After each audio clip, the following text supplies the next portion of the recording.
was pretty bad. And the other was above 50. 7 days started off doing just 3, and then they decided to do 4 for me. All right, welcome everyone. Appreciate everyone being here. Dr. Eichenberger will be here in just a second. He's held up at work. He said he was on his way. But first, I'd like to call the meeting to order, and we'll welcome Roger Sargent to say our invocation for us. So if you would, please stand.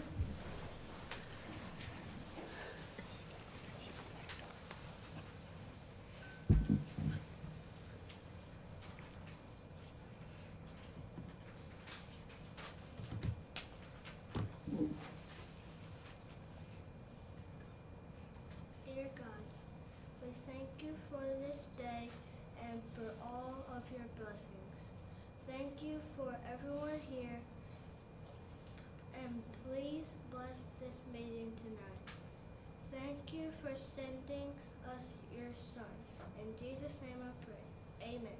Amen. Mr. Reynolds, would you lead us in the pledge?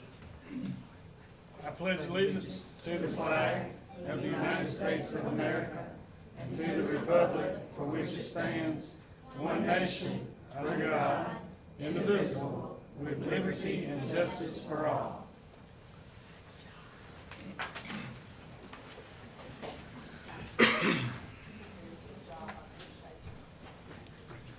Thank you, Roger. All right, I'll seek affirmation of the agenda. Go ahead. I'll make a motion. We affirm the agenda as presented. I'll second. Motion is second. Any question or comments? If not, all those in favor say aye. Aye. Any opposed likewise? Now I will seek approval of the minutes from our July 14th meeting. I make a motion we approve the July 14th minute meeting. Second. Motion is second. Any questions or comments? Hearing none, all those in favor say aye. Aye. Any opposed likewise? Open the floor for any board comments. If anyone has anything they'd like to bring up at this time. Hope everybody's getting adjusted. All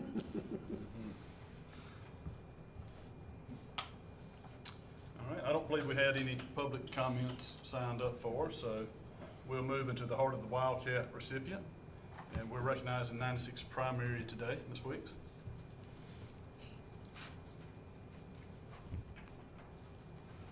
Good evening. Tonight I wanted to recognize our kindergarten team for the incredible work that they do each year.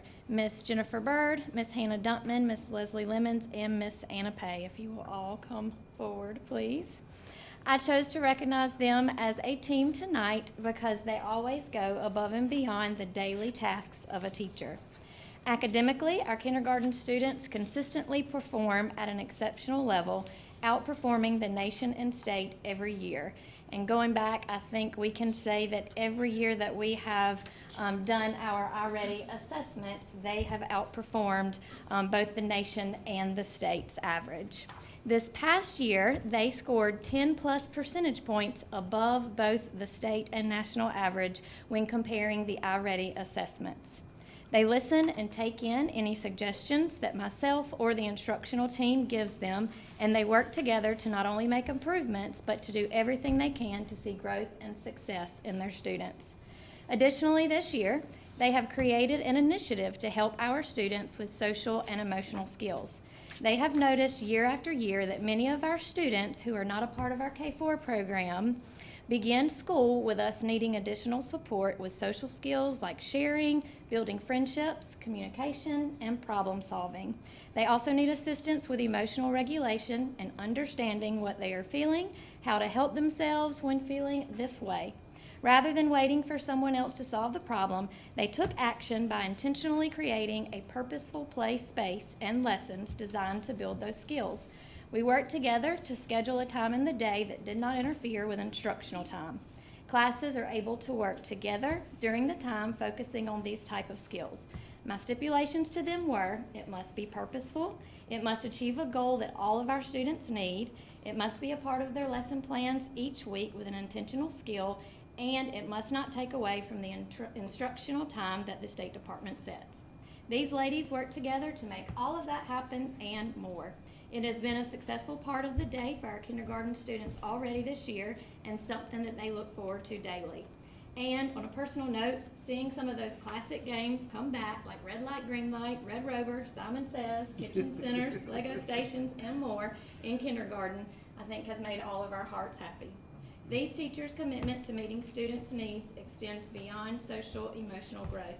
This team exemplifies what it means to identify a need, respond with innovation, and ensure that every child has the opportunity to thrive. So thank you, ladies. Yep.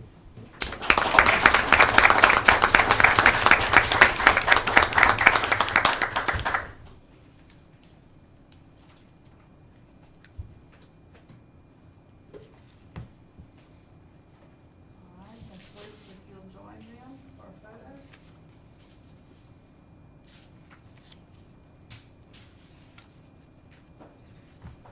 Thank you.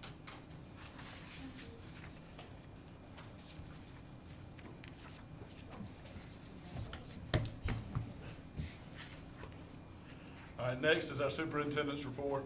Dr. Taylor. Yes, in your packet, there are field trips, professional leave requests, and fundraiser requests. If you take a minute to look at those.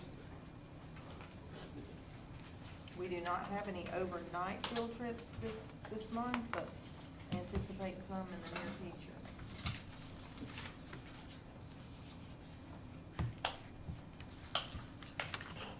Any questions or concerns about the field trips, professional leave, fundraisers? Okay. All right, and then there's also a parenting report. I did not know if y'all want to take a look at that. Have any questions, concerns? Trust stays busy. Ms. Cox is busy lady, page 31. Yep. Any questions on Ms. Trox? Okay, all right, thank you, and that's all I have at this time. Next is finance. Ms. Fleming.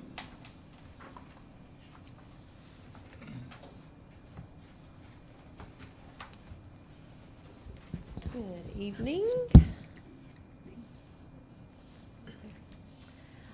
I want to start off by letting y'all know that we are one step closer to getting a state budget. I think they had about a 3.5-hour meeting today, and they have adopted the conference committee reports.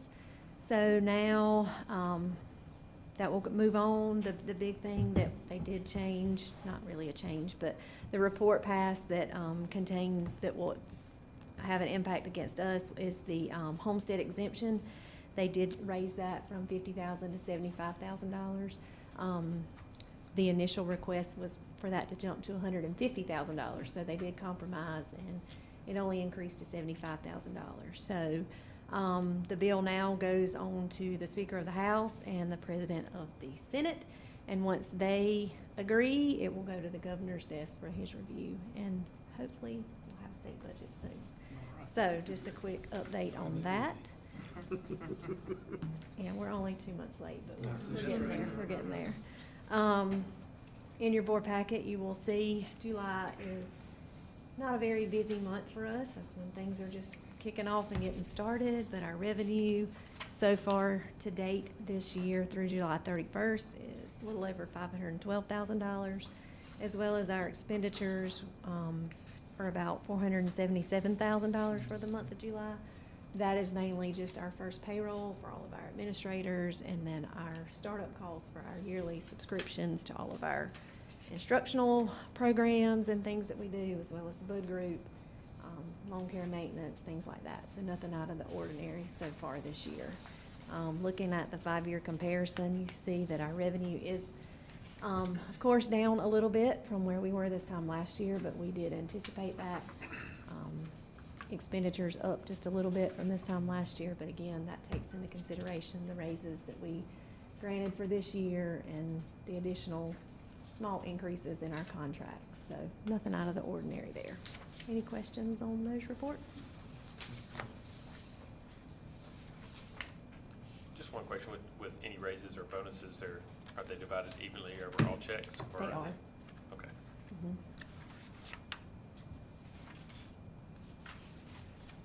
So moving on to capital projects update. Our furniture for the primary school has finally been ordered.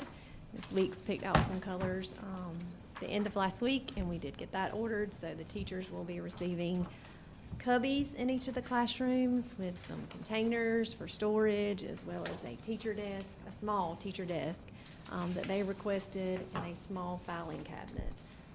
So we plan to have that installed the first week of our fall break is what we're aiming for. As long as we can get that shouldn't be a problem with the company. Of course, that will be paid for out of our bond that we issued, so that is not coming out of general fund. That is bond money that we issued last year. We currently have the new RFP out for our digital signs, which will also be purchased out of bond money as soon as we conclude that RFP process. If you take a look on our website, you will see 2 RFPs out there. We were kind of testing the waters a little bit to see. We initially put out the RFP for 4 digital signs, 1 for each of our locations. But we also just wanted to see what our pricing would look like if we were to add a one-sided digital sign here at the multiplex. Not saying that we're gonna do it, we just wanted to get some numbers to see if we have enough funds left in our bond that we issued last year that could potentially cover that, just to kind of liven things up over here at the multiplex a little bit more and have some announcements, but we'll just have to see what our pricing looks like when that comes in. Our track bleachers were delivered last week, so maintenance generously unloaded that off the truck when it came in, and they'll be getting those assembled and put together hopefully very soon, so we can enjoy the bleachers at the track. Maintenance is gonna generously put them together. They are. Thank you, maintenance. Yes. Nobody said anything but cheerfully. Yeah, that's right. Still working on our food service. As I mentioned last month, they had a little bit of money in their fund that they needed to update some things at the primary school that can be spent on equipment. Ms. Weeks did receive a few drawings late last week, and we're just back and forth with the company trying to fine tune a few details as far as colors and what she specifically wants to see in the cafeteria. So that's kind of a work in progress, but that also will come out of food service funds, not out of general fund. Just a quick mention, as you know, we typically issue a GO bond in November to December of each year to look to improve some of our capital project needs around the district. This is the time that we need to make a decision if that is something we are interested in pursuing for this year. We will have to draft the resolution, go through our bond attorneys and financial advisors to see what amount we can potentially get. They'll work with the county to tell us what that will be. Last year we did a $600,000 bond, and with that bond we installed the PA systems as well as hopefully get the digital signs. These projects kind of vary each year just depending on the needs of the district and what we see that we need to get done with our capital projects. If that's something that we're interested in, I can meet with our Compass Municipal Advisors and get a dollar amount. And we need to start compiling a list of potential projects that we would use those funds for.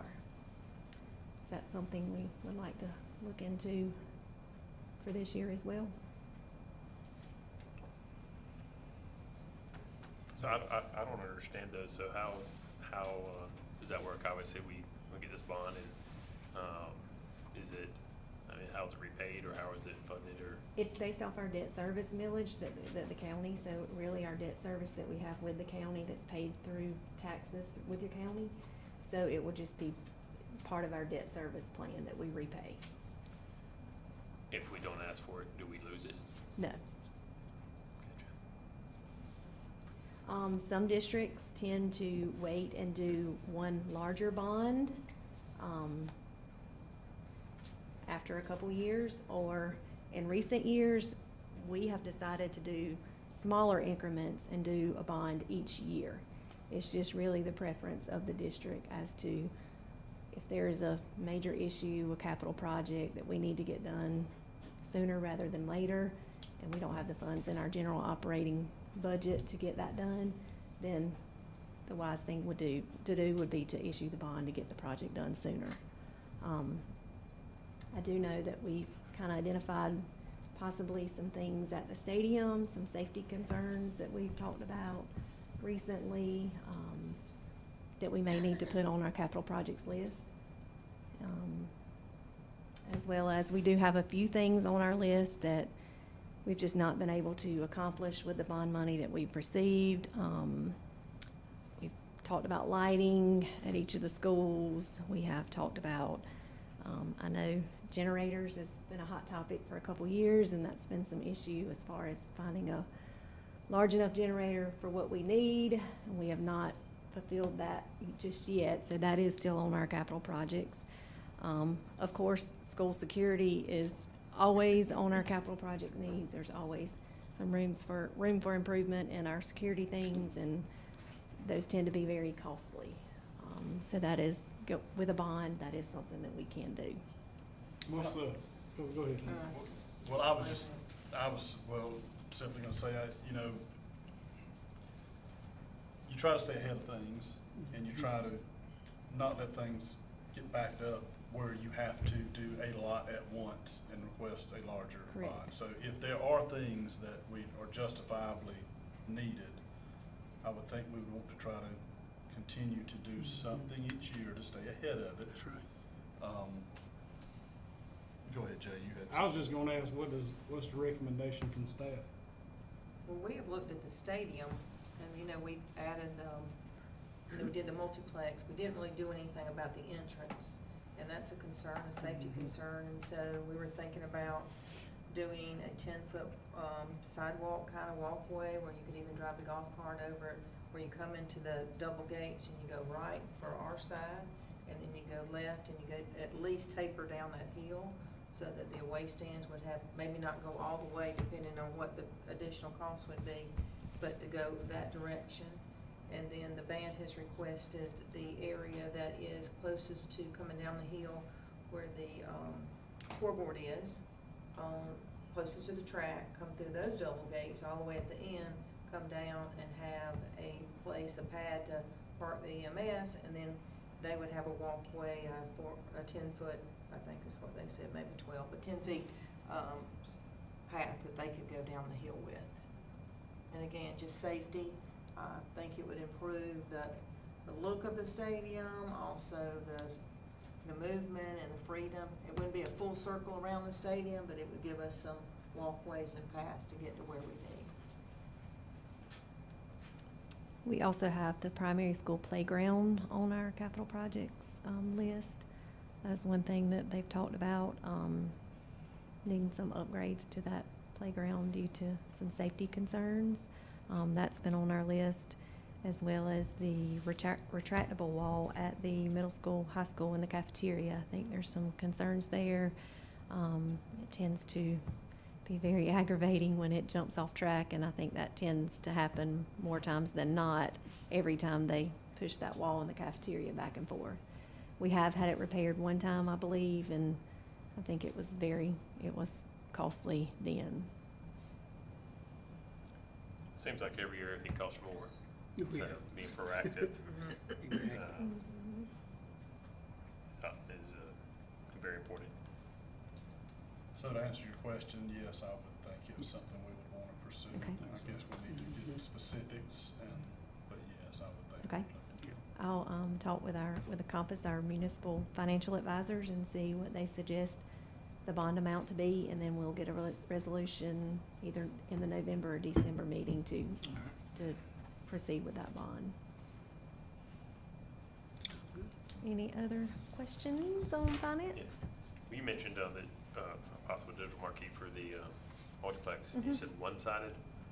We were thinking one-sided, potentially down on the 100 building, kind of facing the road, just because up by the road, the right-of-way, we didn't feel there's enough room there to actually put a tall digital sign there due to the right-of-way. And also those power lines are very close at the, where the band, So that one might be one that was Is. on a building as opposed to, that one would potentially be on the Freestanding. building, Okay. yes. thank you. Okay, all right, thank you.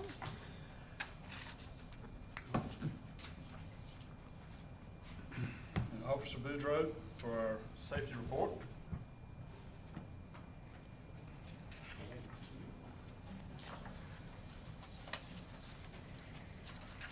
Good evening. In y'all's package, y'all should have the safety report for July.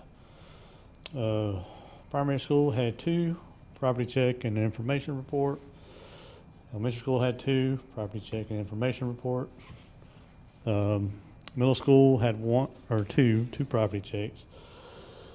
High school had 3 property checks. Alternative 0. Transportation had stop arm violation. The baseball field 0. The multiplex had an animal complaint, which we know who that was. District office 0, which gives you 11 for the month. That's down from 4 from 15 this time last month, and up 6 from 5 this time last year. Complex and complex and elementary school did their fire drills. Had a district fire assessment, and elementary school did their active intruder drill. For updates and information, as Jennifer pointed to earlier, we installed or have installed the PA systems. It was not an easygoing process, to say the least. Bob has been working pretty much every day, all day, with the company trying to get it right to where we can use it and use it properly. I've expressed my concerns to the install people, so has Bob, and they've been kind of going at each other. So we are getting progress on that. So hopefully by the end of the month, that should be up and running good and smoothly. The next one is the annual school facilities grant that the department gives out every year. It says still waiting. Actually, I got it last Wednesday, the 5th, the memo from them, so we can start the process of figuring out what we want to do as far as safety is concerned. I know Jennifer pointed to there's some safety things on the list and stuff like that, so we just have to get together and hopefully this week, if not early next week. So we got till the 1st of September to submit it. Of course, they usually give it the memo earlier than they did this year, but for some reason they waited till the 5th to give it out. So that gives us less than a month. So once we get with them and find out what we really need capital projects wise, that this grant can help with. Unfortunately, it can only help with buildings that are where children are present every day. So that kind of limits us to basically the schools. But hopefully we'll figure that out in the next week and what we're going to do with that. And then help out a lot with that. Any questions? All right, thank y'all. Thank you, Keith. Ms. Anderson, policy. Yes, sir.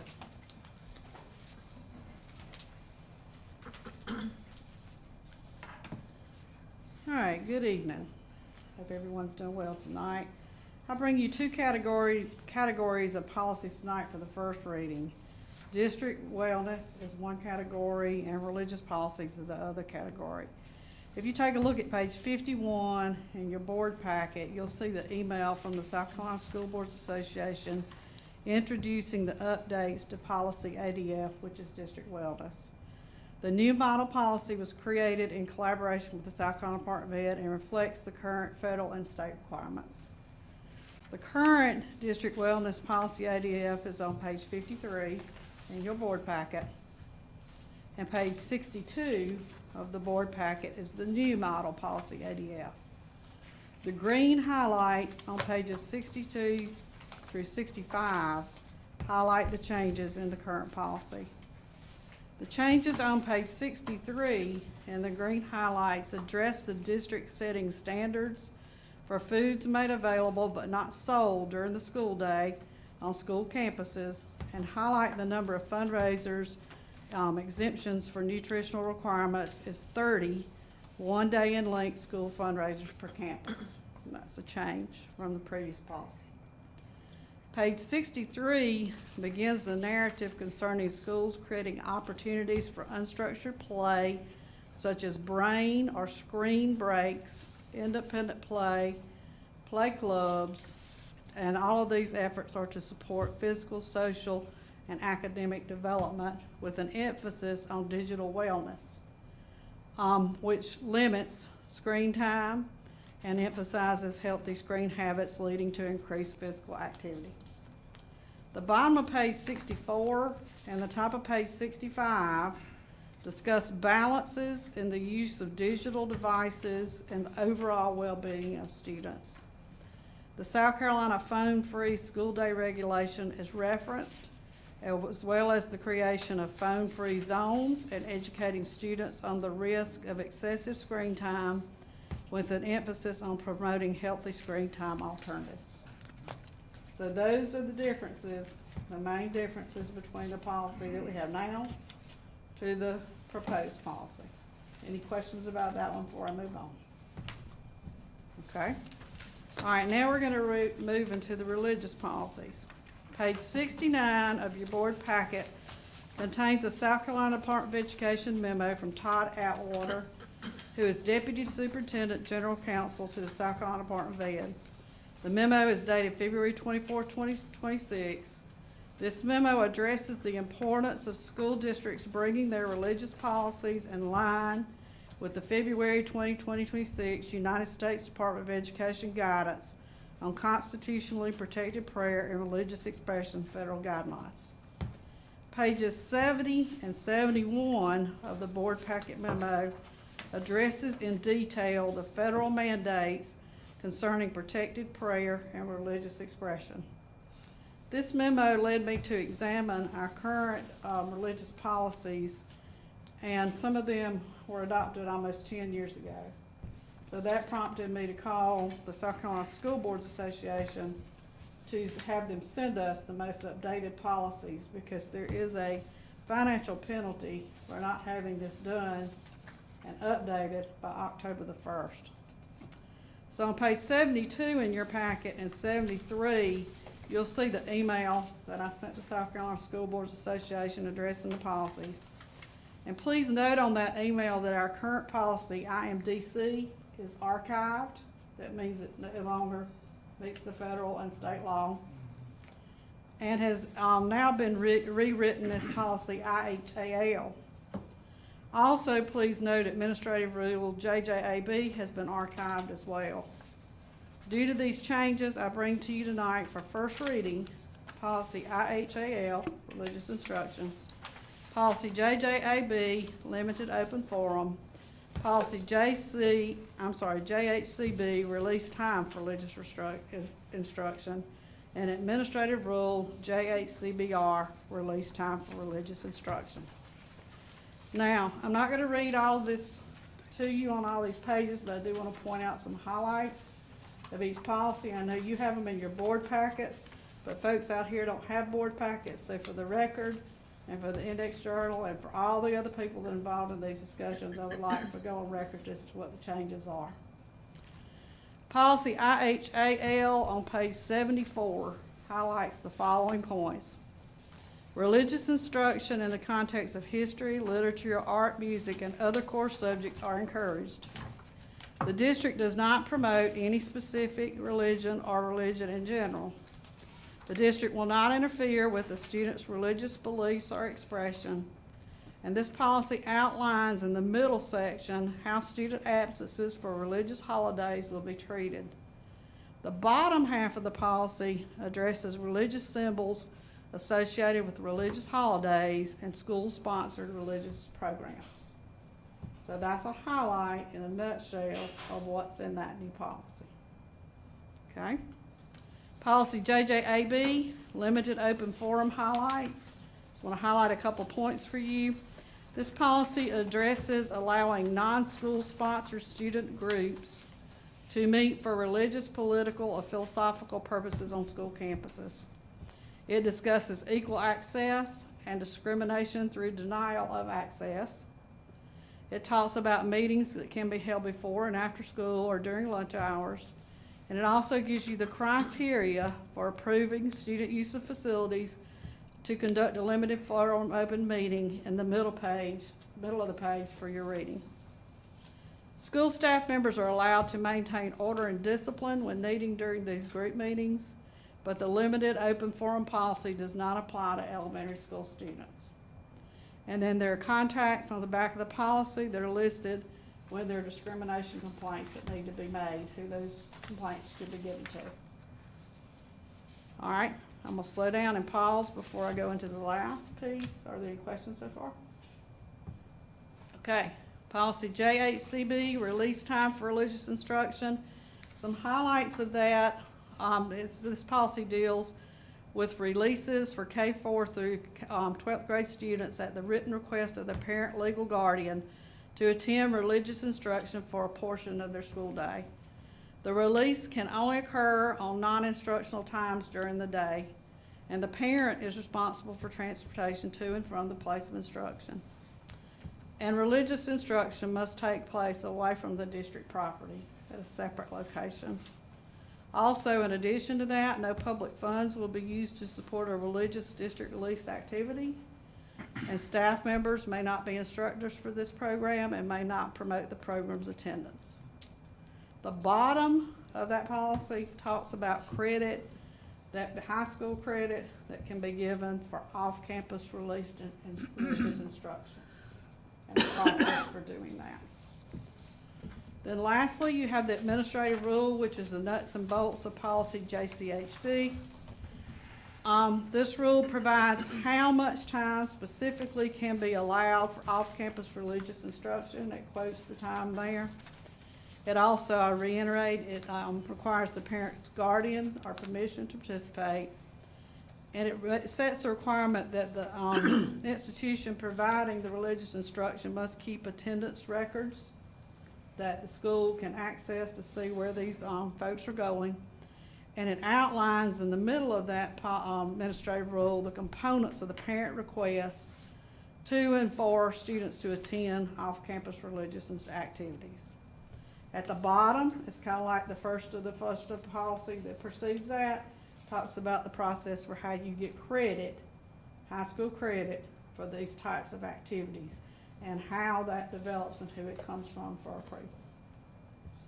All right, these are first reading, and I'll let them sit with you for a while to think about. You may call me if you need me to interpret some more of this, or if you see that there are things that need to be discussed. I'll be glad to entertain any questions that you might have. If there are no questions, I'll move on. Okay. In your packet tonight is also the 26-27 outside organizational forms. The law requires that we present these forms to you. The South Carolina Code of Laws that addresses that is 5917-170. And it states that all of the folks that have contact with the money in these outside organizations must be sled checked.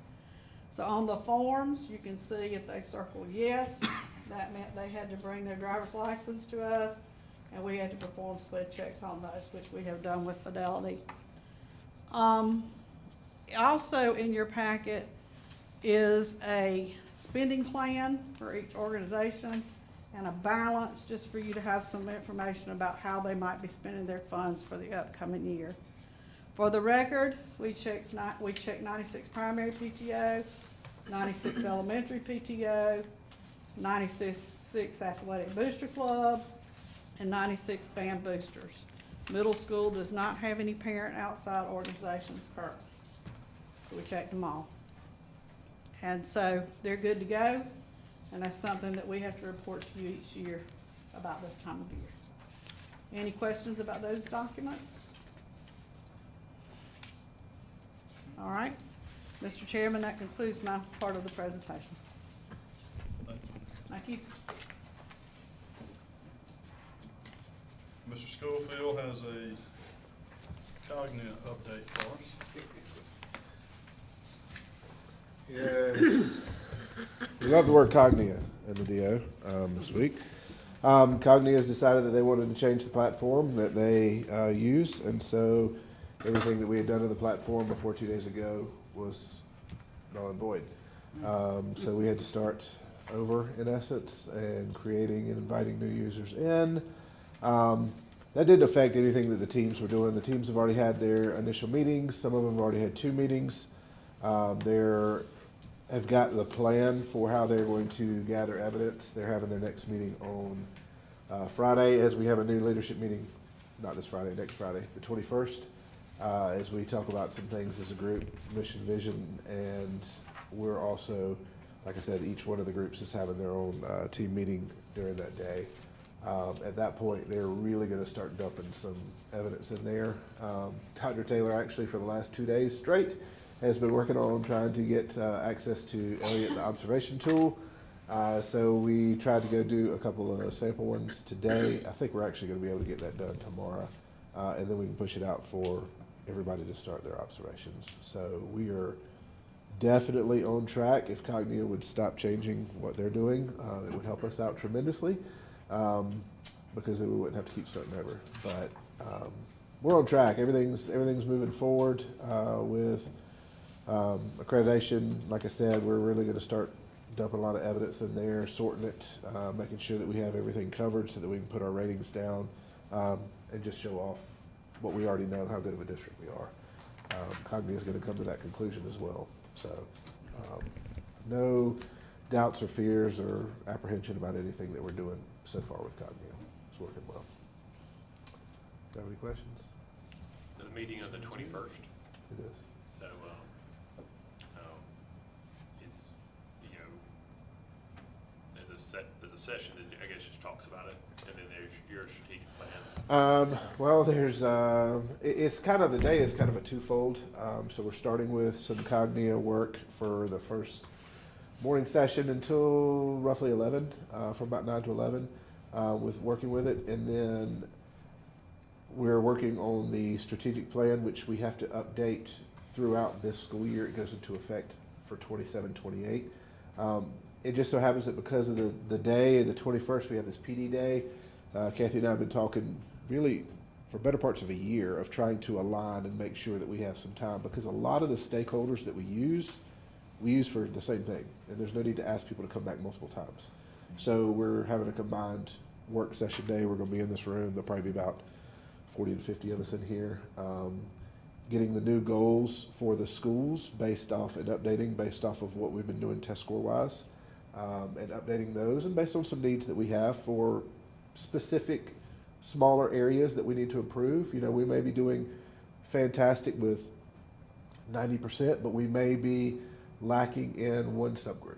And so goals that we can use to specifically address those subgroups for the next 5 years moving forward to, you know, push us even higher than we're going right now. So the Cognia portion is in the morning, but it is going to be done in conjunction with strategic plan, because a lot of that stuff does overlap with each other. And so we don't want to make everybody come twice, even though we're doing the strategic plan part a long way in advance, but there's no point in bringing them in for Cognia today or that day and then bringing them back in say December for something where we can go ahead and get started on it now. Because all of the data for the strategic plan, we already have. It was based off of what the testing completed last year. So we have all of that data already. So we can go ahead and start working on those goals for next year. And you're welcome to come any part of that day. So Yes. if you can, a couple hours or wherever you'd like to push in, or join us for lunch, or you're welcome to do if you're available. We'd love to have you. Absolutely. It'd be great. Absolutely. Another stakeholder group that we'd love to get some input from, if you're available. I know all you guys have work and things that you have to do, but if you can pop by, even if it's just nothing more than to encourage everybody as they're working on stuff, that would be good too. Yep. Okay. Any questions? Fantastic. Thank you.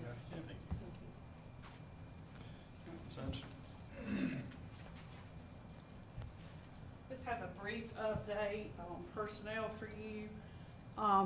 We have made 2 new hires. We have hired Brittany Busby as the 96 Elementary School cafeteria manager since our last meeting. And we've hired Hannah Montgomery as the cafeteria floater food service job. We have a couple of jobs that are listed out there now because of enrollment issues and student needs that we had after the school year started. So there's a special education teacher listed out there for the primary school, and there's a special education assistant that will be half day at the primary and half day at the high school. We've had, I wouldn't say a great amount, but we've had some interest in the TA position, so we may be ready to move forward with it in the next week or so. The sped ed teacher, we have not had much luck at all with that. Which, when you're recruiting in April and May, that's a tough, tall order. But to do that after the school year is even taller. So, you know, maybe December, a December graduate, maybe somebody from out of state may come across our paths, but right now we're not getting a whole lot of bite to that one. But we'll continue to try. Okay? And that's all I have, sir.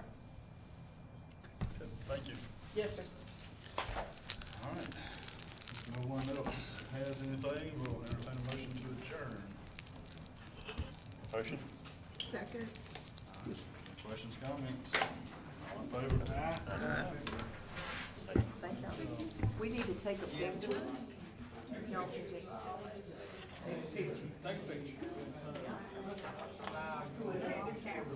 are you? I am good.